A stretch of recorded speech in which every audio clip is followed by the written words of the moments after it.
I'd like to say I'm not actually going to leave this on, but I wanted to make sure everyone could see that we're very serious about our sports teams here. So if you don't have any Bulls gear, then talk to Patrick after the show. I did not pull that out of the archives or anything like that. That is an original right there of Bradley's. So. How's everybody doing? Okay, all right. Last session of the day. You guys must want to be here, so that's good. Awesome. Well, look, Patrick, you've had an illustrative career, but I want to just jump straight into this because we're switching topics a little bit. Mm-hmm. We're going to talk about sports.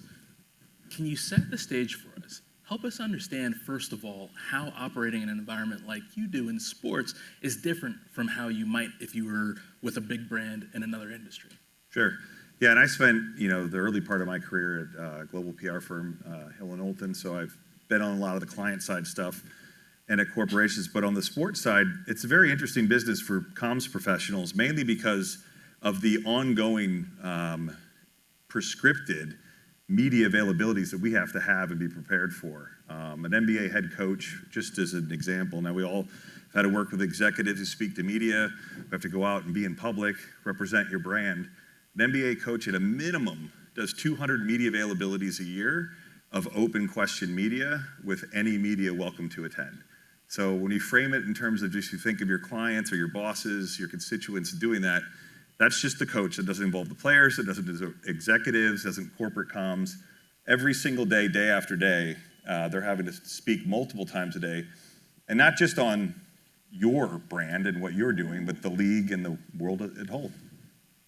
So, first of all, as somebody who has spent time briefing executives in these environments, having folks available that much time to media is a little bit scary, but you pull it off.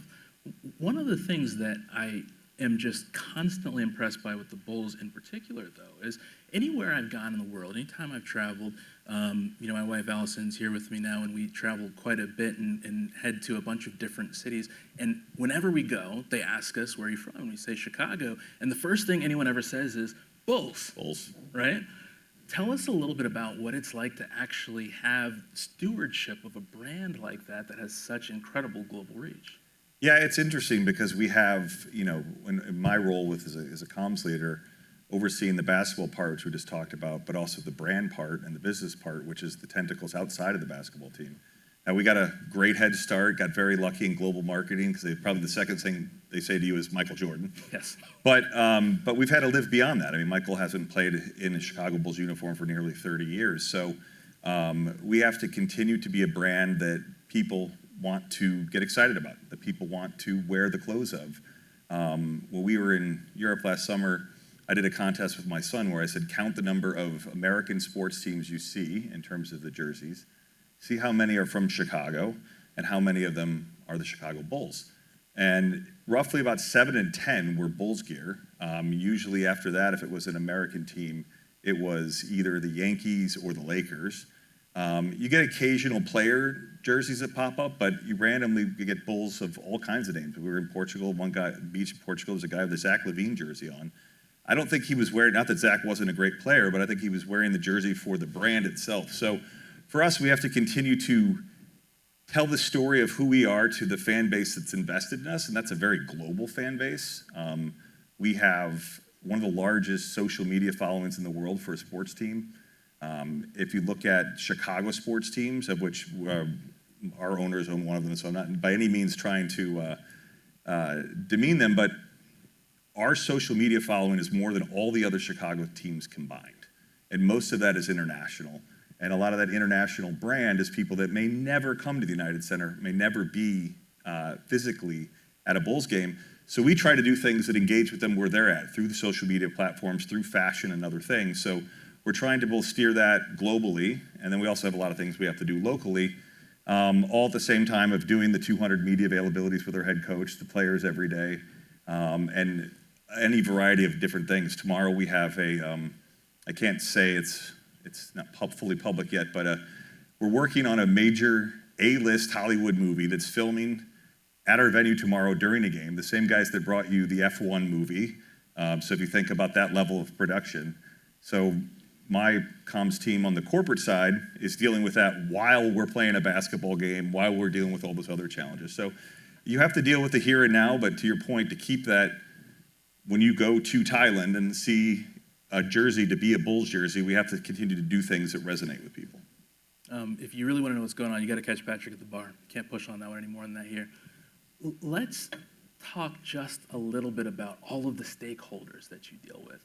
I always find this so fascinating because you've got the coach, you've got ownership, you have all the players that have their own platforms, and you're trying to keep people on message and moving towards the same goal. Talk to us just a little bit about how you do that, particularly with all of the global fans you're talking about, constantly part of that picture as well. Yeah, and like a lot of anybody who's in this room working with your company or companies that you might be an agency for, we start way before when I talk about those media availabilities that start in October, well before that, we're going through our planning process like anybody else. We're putting the structure, a framework together of, okay, here's who we are as a company, here's who we are as our master sort of North Star, and then what do we do for our communications that layer down from that? And from both a brand and a business side, we plan like anybody else. The difference is that when you get to the basketball side, you're dealing less in sort of corporate, things where the corporate side, we're like, okay, how are we going to talk about when our tickets go on sale? How we're going to get people invested? How are we going to target this demographic? What kind of media we're going to do to get moms around this game package? And then you shift and you're like sitting literally with your head coach and your general manager and you're saying, okay, here is our company's sort of organizational goals and here's who we are. How does our team messaging fit within that? Because what we don't want to do, and one of the reasons I was brought in 3 years ago was the basketball comms used to operate completely separate from the organization. And I wouldn't say that was it was anything bad came out of that, but they wanted to have it more integrated so that we were doing things in lockstep that supported each other. So for us, we start with that basis of working with our coach, our general manager, our constituents, our players, ownership, et cetera, saying kind of this is our goal for the season, this is the messaging we want to get across.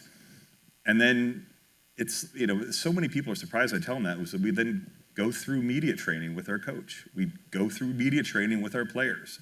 Actual 25-year-olds who make $25 million a year sit and go through media training and ask questions. They understand, where we've been able to get them to understand the value of preparation, the value of understanding media relationships, the value of their platform and what it means to them. As you said, they're big businesses in their own right, just as an individual. So we really just try to do that, and then like anything else, it's constant evolution. We're trying to, on a daily basis, read what's in the headlines, understand what they could be asked, understand how it could impact not just them, but our business as well. And that's at each constituent level. So talk to us a little bit about the pace. You've got 20,000 people a night in your arena, and you are constantly looking at all of these different kind of almost measures of how the team is doing, against how the reputation is doing, against how you're growing the fan base. What does it actually look like to be able to manage all of those, and how do you guys manage what success looks like?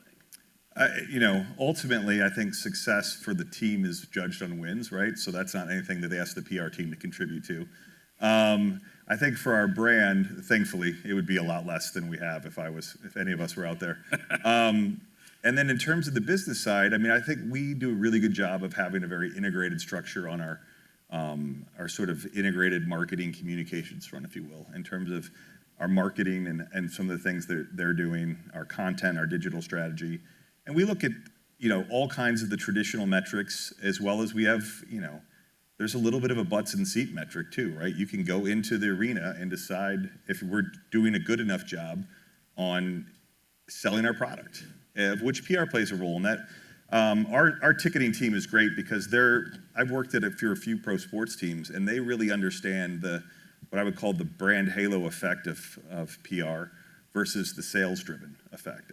They don't see PR as a function to go out and have to sell tickets as much as to be informative and continue to create positive sort of aura around the brand versus necessarily be a driver and then go sales. We have a dedicated sales team that do that. That we're part of that process, but our metric isn't, while we're down on ticket sales, make sure we get out and do all these type of interviews. But at the same time, we do look at creative places and creative spaces to do different things that don't revolve around town. While we do have all this accessibility of our players, at the end of the day, the team is going to be the record. And people are going to be, you can tell stories around the players and people can get behind them or not behind them, but overall, anybody who's a sports fan is happy when their team wins and is unhappy when their team loses. So what we try to do is then talk about what the experience of being a Bulls fan is and what the experience is at the United Center. You'd be surprised at how many people only come to the United Center for one game a year, even though we lead the league in attendance year after year. So what we're trying to do is provide that to be a very unique, legendary experience for them when they come. Not necessarily if the basketball team wins or loses, but they still leave there going, I had a great night out.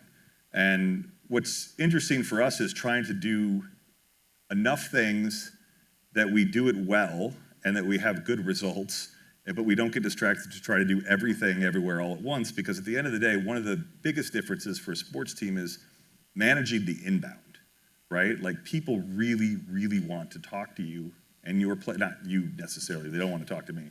They want to talk about the Bulls, they want to talk to the players, they want to talk to the coaches, they want to do things with pro athletes. So for us, it's trying to manage those inbounds, manage those partnerships, and make sure that they're unique in a way that fits with what we're doing. This last week was a great example where we had outreach to us. If you're here in Chicago, there was a rugby match, All Blacks versus Ireland, and the All Blacks came to us and were like, big legendary brand in rugby, iconic global sports brand.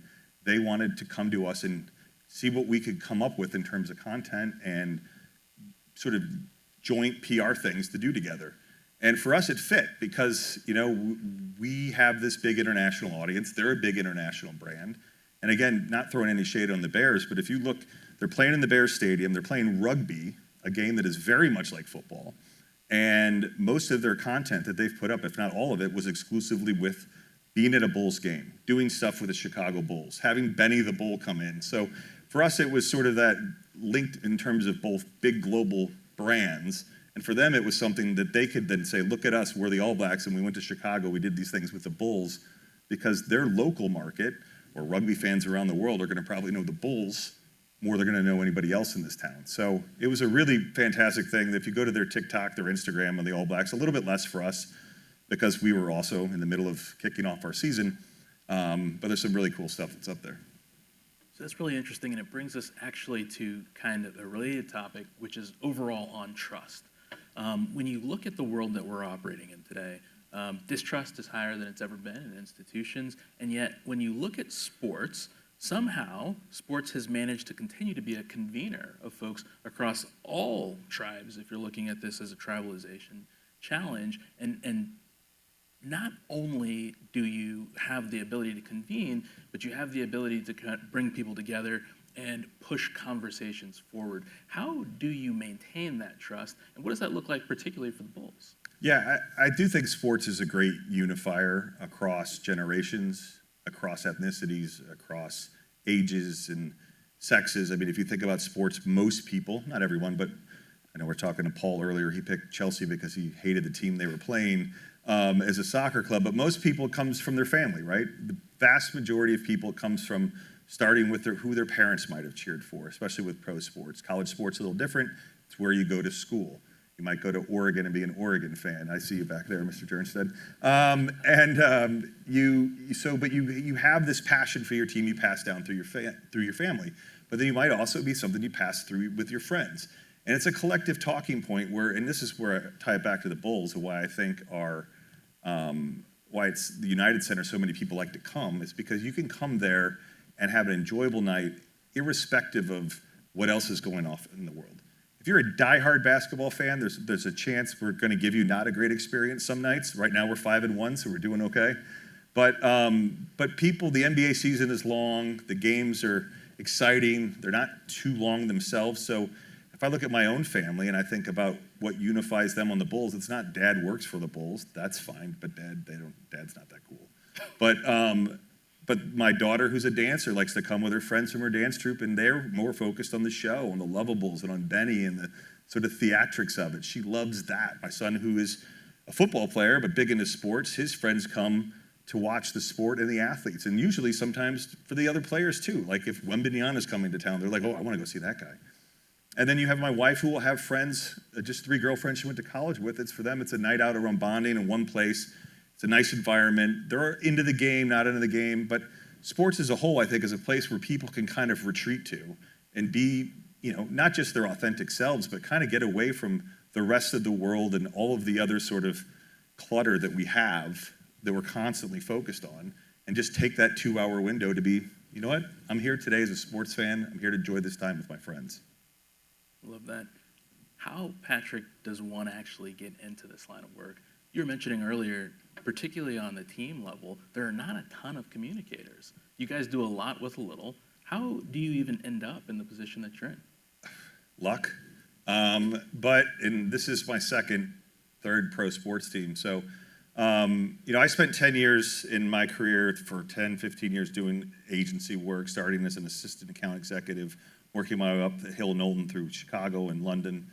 And then I got the first sort of real sports so I worked on some sports clients when I was there. So I'm giving you my story, but it's the only one I know of kind of how I got into it. Was I started working on sports crisis communications projects at Hill and Knowlton.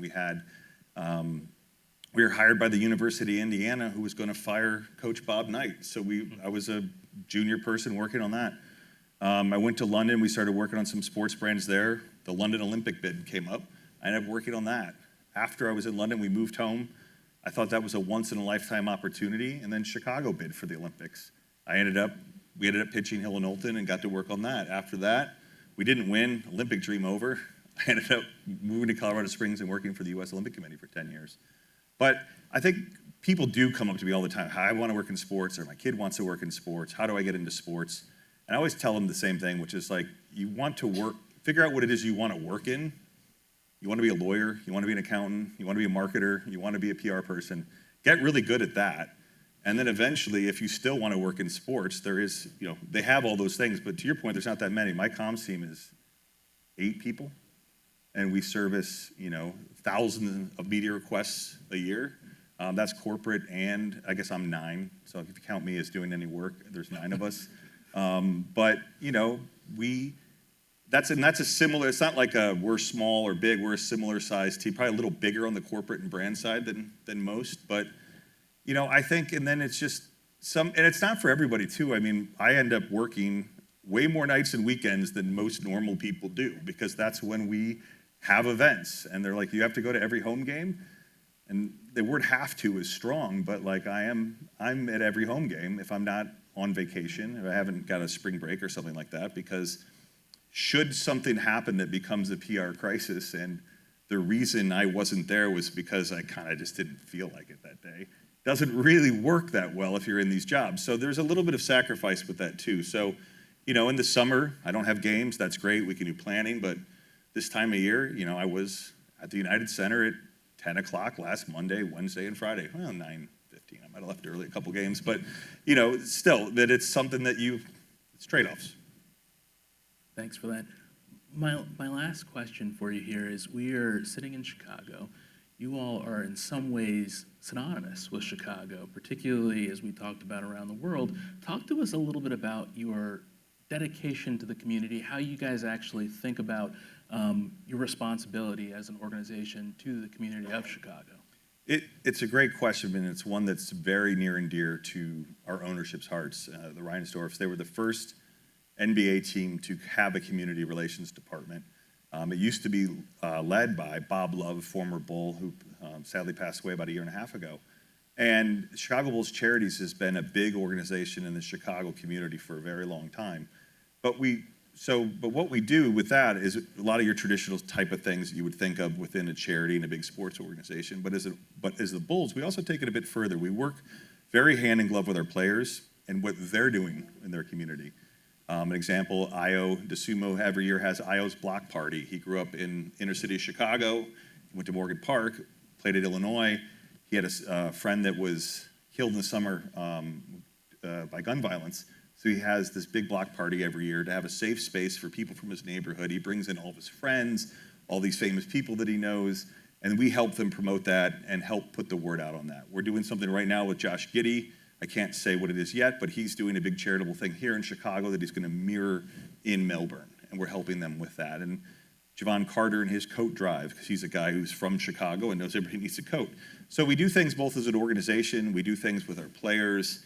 And we're very vested in making sure that we are not just doing things during the basketball season. We spend a lot of time throughout the summer, throughout the late spring and early fall when the Bulls aren't playing, doing things too, so that people kind of always have an opportunity to hear from the Chicago Bulls and know that we're still there and we're still part of the community. Awesome. Patrick, thank you so much for an incredible conversation today. Yeah, thanks for having me, and I'm glad you guys all stuck around. You have a question?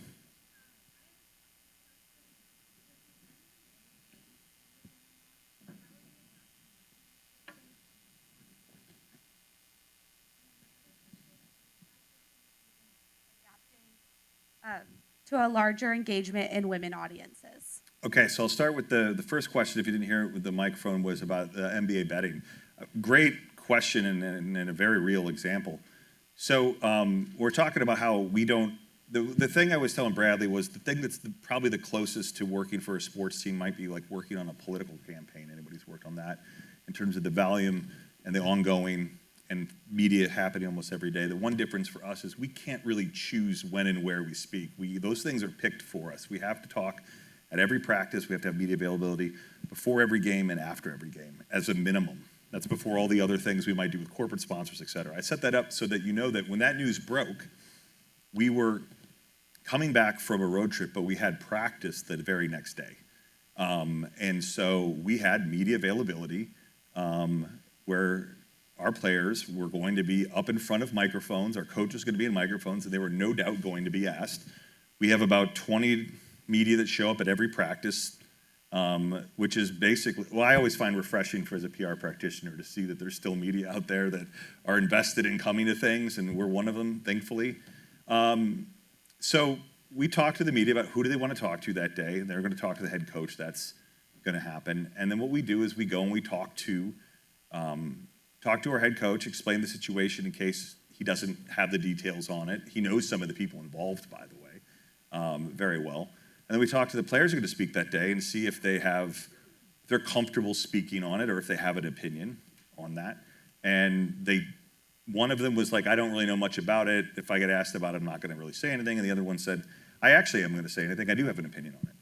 So what the person's opinion isn't sort of important as much as us as a practitioner. It's going to the people that are going to be in front of the media, making sure they understand the issue, that sort of details are going to be asked about it, see if they have an understanding to give an answer within it, especially in our case. You wouldn't normally put somebody up in front of me that didn't, but we might not have a choice. And then ensure that they have the tools available to them before they go talk to the media about that. So we at least know what time it's going to happen. Therefore, if the person's pro, anti, whatever, the one thing we don't do is tell our players, you need to say this or you need to say that. I'm not even sure we'd be allowed to under the CBA, but it doesn't matter because we wouldn't ever do it.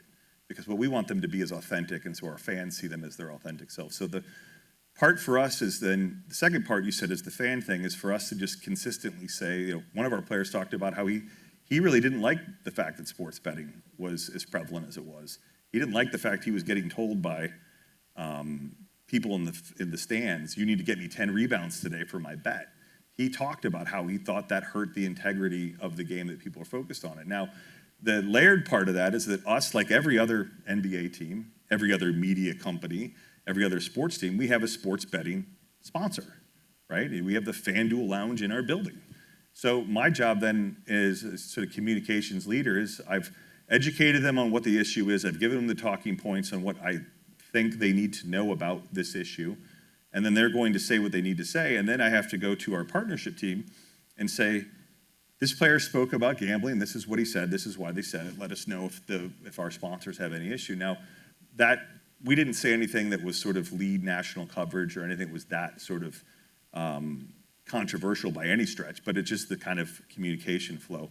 And then I'll be very brief on the second question, just because I know we're at time, but we do have a lot of ongoing initiatives in terms of women and getting more girls into basketball. We have a very dedicated girls coaching, both coaching. We have a program that brings in people who coach girls, and we have experts in female basketball coaching, which is a very different skill set necessarily than a men's basketball coach, and they found too often that they just take the sort of less good men's basketball coach and put them with the girls. And so we're trying to develop a program that helps bring across more coaches in a place for girls. And then we have a second part, which is a very robust girls sort of clinic and team program that we have going on throughout the year. It's one of many things we do. I could go through a list, but it is definitely something that we do on a regular basis. Any other questions? Yes.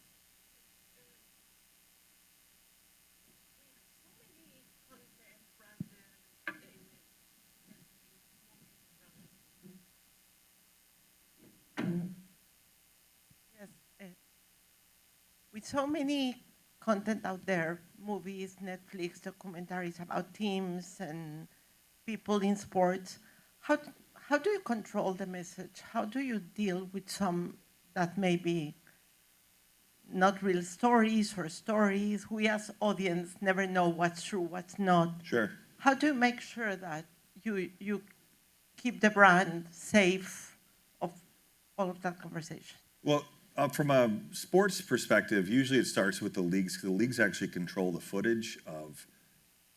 So if a documentary wants to have footage of any NBA game, any NBA players, any NBA archives, that's going to be licensed through the NBA. And then if the teams are participating in it, it's not that different than anybody else that would be in a documentary. I mean, you work on parameters, you work with the people that are shooting it, and you try to ensure that, you know, what you say is captured in the right light. So, but if I take a step back from that, I think for us, it's trying to already have a brand ethos, a brand sort of perception of who we are as a brand, so that if something was far out of left field and we said that's not something that we would do as part of, say, a documentary, that would be, most people would know that. But for us, you know, we get approached all the time. I mean, literally, we talked about the inbounds earlier on, like, people that want to do a documentary about this aspect of the Bulls or that aspect of the Bulls. The Last Dance was something that was sort of unique, and it was very successful for us as a brand, and it was something that we had a very, you know, very good working relationship with. It's before my time, but knowing what's happened from the people that worked on it.